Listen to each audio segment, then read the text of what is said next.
തുടങ്ങാം. ഇപ്പൊ മൂലകങ്ങളുടെ ആധിക്യം മൂലം ഉണ്ടാകുന്ന കുറച്ച് രോഗങ്ങൾ നോക്കാമേ. മെർക്കുറിയുടെ ആധിക്യം മൂലം ഉണ്ടാകുന്ന രോഗം ഏതാണെന്ന് അറിയാമോ? മെർക്കുറി മീനമാതയാണ്. ഡയലാണ് മീനമാത. മായിൽ തന്നെ ഉണ്ട് mercury Minamata. Cadmium cadmium itai itai. Cadmium itai itai. Mercury Minamata. Cadmium itai itai. Lead lead plumbism. Lead plumbism. Lead plumbism. Mercury Minamata. Cadmium itai itai. Lead plumbism. Lead plumbism. Silicon അതിൽ തന്നെ ഉണ്ട്. Silicosis. Fluorine അതിൽ തന്നെ ഉണ്ട്. Fluorosis. Silicon silicosis. Fluorine fluorosis. Copper copper ആണ് Wilson's രോഗം. എന്താണ്? Wilson's രോഗം. കോപ്പർ വിൽസൺസ് രോഗം. Potassium potassium hyperkalaemia. Potassium hyperkalaemia. Potassium hyperkalaemia. അപ്പൊ നമ്മൾ പറഞ്ഞു നോക്കാം. Mercury Minamata. Cadmium itai itai. Lead plumbism. Silicon silicosis. Fluorine fluorosis. Copper Wilson's രോഗം. Potassium hyperkalaemia. Kalaemia. Potassium hyperkalaemia. ഇനി രോഗനിർണയ ടെസ്റ്റുകൾ നോക്കാമേ. ബയോപ്സി എന്തിനാണ്? ക്യാൻസർ ആണ്. ബയോപ്സി എന്തിനുള്ള ടെസ്റ്റ് ആണ്? ക്യാൻസർ. ക്യാൻസർ കണ്ടുപിടിക്കാനുള്ള ടെസ്റ്റ് ആണ് ബയോപ്സി. എലിസ ആണെങ്കിലോ അത് നമുക്കറിയാം. AIDS AIDS. ELISA AIDS. Biopsy cancer. Biopsy cancer. ELISA AIDS. ELISA AIDS. അതുപോലെ തന്നെ എയ്ഡ്സിന്റെ മറ്റൊരു ടെസ്റ്റ് ആണ് വെസ്റ്റേൺ ബ്ലോട്ട്. ഏതാണ്? Western blot. അപ്പൊ എയ്ഡ്സിന്റെ രണ്ടെണ്ണം ഏതൊക്കെയാണ്? എലിസയും വെസ്റ്റേൺ ബ്ലോട്ടും. എലിസയും വെസ്റ്റേൺ ബ്ലോട്ടും. അപ്പൊ സദേൺ ടെസ്റ്റ് ആണെങ്കിലോ DNA. സദേൺ ടെസ്റ്റ് ഏതിനാണ്? Southern blot. സദേൺ ടെസ്റ്റ് അല്ല, southern blot DNA. Western blot ആണെങ്കിൽ എയ്ഡ്സും, ഇനി സദേൺ ബ്ലോട്ട് ആണെങ്കിൽ DNA. നോർത്തേൺ ബ്ലോട്ട് ഉണ്ട്. Northern blot RNA. Northern blot RNA. ഇപ്പൊ മൂന്നെണ്ണം നമ്മൾ വിളിച്ചു. Western blot AIDS, southern blot DNA, northern blot RNA. ELISA AIDS, biopsy cancer. Tourniquet test ഡെങ്കിപ്പനി. ടൂർണിക്കറ്റ് ടെസ്റ്റ് ഡെങ്കിപ്പനി. അപ്പൊ ഡെങ്കിപ്പനിയുടെ ടെസ്റ്റ് ഏതാണ്? ടൂർണിക്കറ്റ്. നമ്മുടെ LGS-ന്റെ ഒരു മാർക്ക് ആയിരിക്കും. 10th പ്രിലിംസിന്റെ ടൂർണിക്കറ്റ് ടെസ്റ്റ് ഏതാണ്? ഡെങ്കിപ്പനി. അതുപോലെ ഡോട്ട്സ് ക്ഷയം. ഡോട്ട് ക്ഷയം. ഇപ്പൊ ക്ഷയരോഗ നിർണയ ടെസ്റ്റ് ആണ് ഡോട്ട്. അപ്പൊ ഡോട്ട് എന്തിനുള്ളതാണ്? ക്ഷയം. വൈഡൽ ടെസ്റ്റ് തന്നെ ഉണ്ട്. Widal typhoid. Schick diphtheria. Schick test എന്തിനുള്ളതാണ്? ഡിഫ്തീരിയ. അപ്പൊ ബയോപ്സി ക്യാൻസർ. ELISA AIDS. അടുത്ത western blot AIDS, southern blot DNA, northern blot RNA. Tourniquet ഡെങ്കിപ്പനി. അതുപോലെ ഡോട്ട് ക്ഷയം.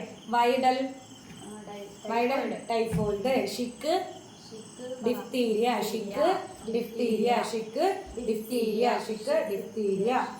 എടാ, തിരുവിതാംകൂറിലെ ആദ്യത്തെ ദിവാൻ ആരാണ്?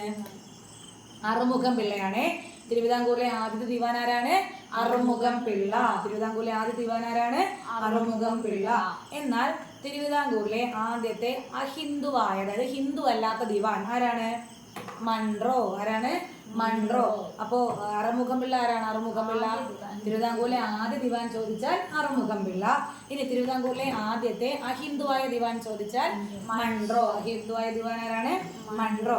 ഇനി ഈ തിരുവിതാംകൂറിൽ ആകെ ഒരേ ഒരു മുസ്ലിം ദിവാനേ ഉണ്ടായിട്ടുള്ള. ആരാണെന്ന് അറിയാമോ? മുഹമ്മദ് ഹബീബുള്ള. ആരാണ്? മുഹമ്മദ് ഹബീബുള്ള. തിരുവിതാംകൂറിലെ ഏക മുസ്ലിം ദിവാൻ ആരാണ്? മുഹമ്മദ് ഹബീബുള്ള. 3 പേരെ പഠിച്ചു. അറുമുഖം പിള്ള ആരാണ്? ആദ്യ ദിവാൻ. ഇനി അടുത്ത് മൺട്രോ ആരാണ്? അഹിന്ദുവായ ആദ്യ ദിവാൻ. ഇനി ഏക മുസ്ലിം ദിവാനാണ് മുഹമ്മദ് ഹബീബുള്ള. മൺട്രോയുടെ പ്രത്യേകത എന്തായിരുന്നു? അഹിന്ദു. ഇനി മൺട്രോയ്ക്ക് ഒരു പ്രത്യേകതയും കൂടെ ഉണ്ട്. തിരുവിതാംകൂറിലെ ആദ്യത്തെ റെസിഡന്റ് ദിവാൻ. എന്താണ്?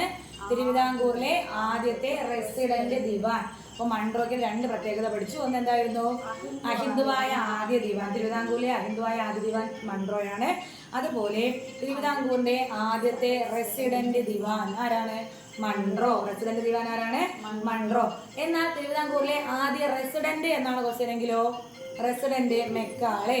തിരുവിതാംകൂറിലെ ആദ്യ റെസിഡന്റ് ദിവാൻ മൺട്രോയും. തിരുവിതാംകൂറിലെ ആദ്യ റെസിഡന്റ് ആണെങ്കിൽ അത് മെക്കാളെ, ലോർഡ് മെക്കാളെയാണ് തിരുവിതാംകൂറിലെ ആദ്യ റെസിഡന്റ്. അപ്പൊ അറുമുഖം പിള്ള ആരാണ്? ആദ്യ ദിവാൻ. തിരുവിതാംകൂറിലെ ആദ്യത്തെ ദിവാനാണ് അറുമുഖം. മൺട്രോ 2 പ്രത്യേകത, ആദ്യത്തെ അഹിന്ദുവും റെസിഡന്റ് ദിവാനും. ഇനി അടുത്ത മുഹമ്മദ് ഹബീബുള്ള ആദ്യ മുസ്ലിം ദിവാൻ. മെക്കാളെ ആണെങ്കിലോ തിരുവിതാംകൂറിലെ ആദ്യ റെസിഡന്റ്, തിരുവിതാംകൂറിലെ ആദ്യ റെസിഡന്റ് ആണ് മെക്കാളെ. അങ്ങനെയാണെങ്കിൽ മലയാളി മെമ്മോറിയൽ അറിയാലോ, മലയാളി മെമ്മോറിയൽ ഉണ്ട്, ഈഴവ മെമ്മോറിയൽ ഉണ്ട്. മലയാളി മെമ്മോറിയൽ സമർപ്പിച്ച ഡേറ്റ് അറിയാമോ? 891. അപ്പോൾ ഈ മലയാളി മെമ്മോറിയൽ സമർപ്പിച്ച സമയത്ത് ദിവാൻ ആരാണ്? ദിവാൻ ടി രാമറാവു. അപ്പോൾ 1891 മലയാളി മെമ്മോറിയൽ സമർപ്പിക്കുന്നത്. ഈ മലയാളി മെമ്മോറിയൽ സമർപ്പിക്കുന്ന സമയത്ത് തിരുവിതാംകൂർ ദിവാൻ ആരാണ്? ടി രാമറാവു. ആരാണ്? ടി രാമറാവു. എന്നാൽ ഈഴവ മെമ്മോറിയലിന്റെ വർഷം എന്നാണ്? 1896. ഈ ഈഴവ മെമ്മോറിയൽ സമർപ്പിക്കുന്ന സമയത്ത് ആരായിരുന്നു ദിവാൻ? ശങ്കര സുബ്ബയ്യ. ആരാണ്? ശങ്കര സുബ്ബയ്യ. അപ്പോ അത് തിരിഞ്ഞു പോകരുത്, ഒന്ന് ടി രാമറാവു ആണ്, ഒന്ന് ശങ്കര സുബ്ബയ്യ ആണ്. അപ്പൊ അതില് മലയാളി മെമ്മോറിയലിന്റെ സമയത്താണെങ്കിൽ ടി രാമറാവുവും, ഈഴവ മെമ്മോറിയലിന്റെ സമയത്താണെങ്കിൽ ശങ്കര സുബ്ബയ്യ. മലയാളി മെമ്മോറിയൽ 1891, ഈഴവ മെമ്മോറിയൽ 1896 ആണ്. ഓക്കെ അല്ലേടാ? ഇത് തിരുവിതാംകൂറിലെ അവസാനത്തെ ദിവാൻ ആരാണെന്ന് അറിയാമോ? ഉണ്ണിത്താൻ, PGN ഉണ്ണിത്താൻ. ആരാണ്? PGN ഉണ്ണിത്താൻ. അവസാന തിരുവിതാംകൂർ ദിവാനാണ് PGN ഉണ്ണിത്താൻ. അപ്പൊ ഞാൻ ദിവാൻമാരെ പേര് പറയാം, പ്രത്യേകത പറയണേ. അപ്പൊ മൺട്രോയുടെ 2 പ്രത്യേകത പറഞ്ഞു. മൺട്രോ ആദ്യത്തെ റെസിഡന്റ് ദിവാൻ, ആദ്യ റെസിഡന്റ് ദിവാനും തിരുവിതാംകൂറിലെ ആദ്യ അഹിന്ദുവായ ദിവാൻ. എന്നാൽ ആദ്യ മുസ്ലിം ദിവാൻ ആരാണ്? മുഹമ്മദ് ഹബീബുള്ള. അറുമുഖം പിള്ള ആരാണ്? ആദ്യ ദിവാൻ T Ramarao. Malayali memorial 1891 Malayali memorial സമർപ്പിക്കുന്ന സമയത്ത് തിരുവിതാംകൂർ ദിവാനാണ് ടി രാമറാവു. അങ്ങനെയാണെങ്കിൽ ശങ്കര സുബ്ബയ്യ ആണെങ്കിലോ ഈ വർഷം 1896 ഈഴവ മെമ്മോറിയൽ സമർപ്പിക്കുന്ന സമയത്ത് തിരുവിതാംകൂർ ദിവാനാണ് ശങ്കര സുബ്ബയ്യ. അപ്പൊ PGN ഉണ്ണിത്താൻ ആരാണ്? തിരുവിതാംകൂറിന്റെ അവസാന ദിവാനാണ് ആര്? PGN Unnithan. English east India company സ്ഥാപിതമായ വർഷം 1600. English east India company 1600. 2 വർഷം കഴിയുമ്പോൾ ഡച്ച് ഈസ്റ്റ് ഇന്ത്യ കമ്പനി എന്നാണ് 1602. അപ്പൊ 1600 ഇംഗ്ലീഷ് ഈസ്റ്റ് ഇന്ത്യ കമ്പനി.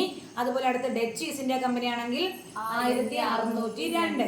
അടുത്ത ഡെൻമാർക്ക് ഈസ്റ്റ് ഇന്ത്യ കമ്പനി 1616 ഓർത്താൽ മതി, 1616. അപ്പൊ ഡെൻമാർക്ക് ഈസ്റ്റ് ഇന്ത്യ കമ്പനി എന്നാണ് 1616. അപ്പൊ 1600 ഏതാണ്? English east India company. 1602 Dutch east India company. 1616 Denmark east India company.